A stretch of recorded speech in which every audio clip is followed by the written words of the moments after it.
Filing kabinet adalah lemari yang digunakan untuk menyimpan arsip yang masih aktif, yang terdiri dari beberapa laci, biasanya 4-5 laci. Dalam setiap laci, mungkin bisa menampung sekitar 5.000 lembar arsip, yang disusun secara vertikal berderet ke belakang. Selanjutnya yaitu rotari, atau alat penyimpanan berputar. Rotari hampir sama dengan filing kabinet, tetapi kalau rotari dapat bergerak secara berputar, jadi tidak memakan banyak tenaga. Alat ini terbuat dari logam dan besi. Arsip yang disimpan menggunakan alat ini biasanya disusun secara lateral atau berdiri ke samping. Selanjutnya,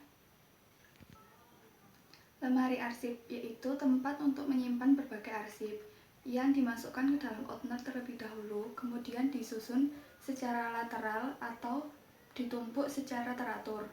Selanjutnya yaitu outner.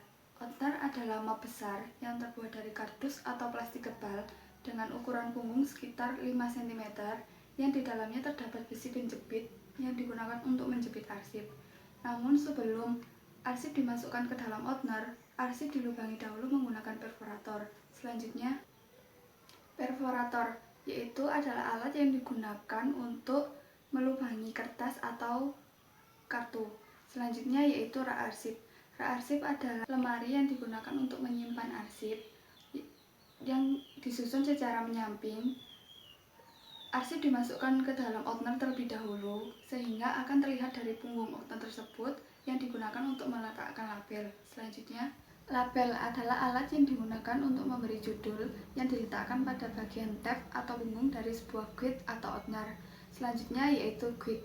Guide adalah lembaran kertas tebal atau karton yang digunakan untuk memberi petunjuk atau sekat dalam menyimpan arsip. Selanjutnya, map arsip yaitu lipatan yang terbuat dari kertas tebal atau plastik yang biasanya digunakan untuk menyimpan arsip surat yang bisa menampung sekitar 1-50 lembar surat. Map arsip memiliki berbagai jenis, misalnya stop map folio, map snell header, dan hanging folder. Kalau stop map folio dan map snell header itu hampir sama, sedangkan kalau folio itu terbuat dari kertas, kalau map snell header itu terbuat dari plastik. Dan kalau ingin memasukkan arsip harus dilubangi terlebih dahulu menggunakan perforator. Sedangkan hanging folder adalah folder yang memiliki besi penggantung yang dipasang pada gawang yang ada dalam filing kabinet. Selanjutnya yaitu stapler. Stapler adalah alat yang digunakan untuk menyatukan berkas yang digunakan menggunakan tenaga manusia.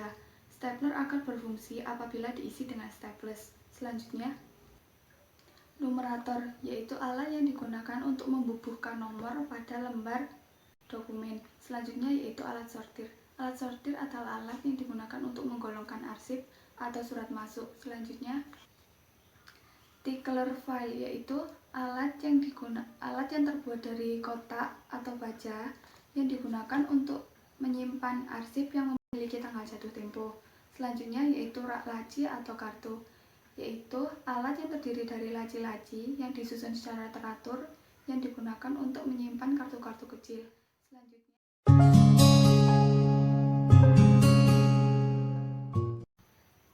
adalah alat yang digunakan untuk menyimpan arsip dalam bentuk-bentuk khusus seperti flash disk, CD, kaset, dan lain-lain.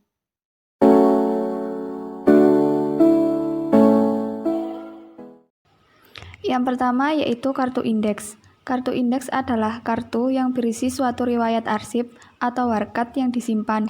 Gunanya sebagai alat bantu untuk menemukan arsip. Kartu indeks dapat dibuat dengan ukuran 12,5 cm x 7,5 cm. Kartu indeks digunakan apabila arsip yang disimpan menggunakan sistem penyimpanan subjek, tanggal, wilayah, dan nomor. Kartu indeks tidak digunakan jika sistem penyimpanan menggunakan abjad. Selanjutnya yaitu kartu tunjuk silang. Kartu ini dapat digunakan untuk membantu menemukan arsip selain kartu indeks.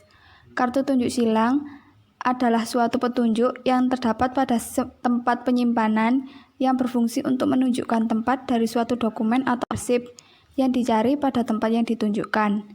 Tidak semua arsip dibuatkan kartu tunjuk silang. Akan tetapi, hanya arsip tertentu yang memang benar-benar diperlukan dibuatkan kartu tunjuk silangnya. Hal ini disebabkan pembuatan kartu tunjuk silang berarti menambah beban kerja.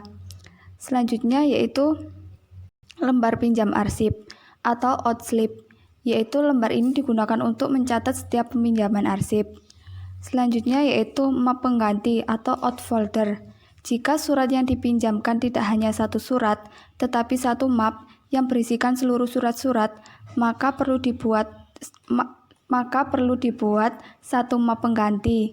Yang terakhir yaitu buku arsip, yaitu adalah buku yang digunakan untuk mencatat penyimpanan arsip.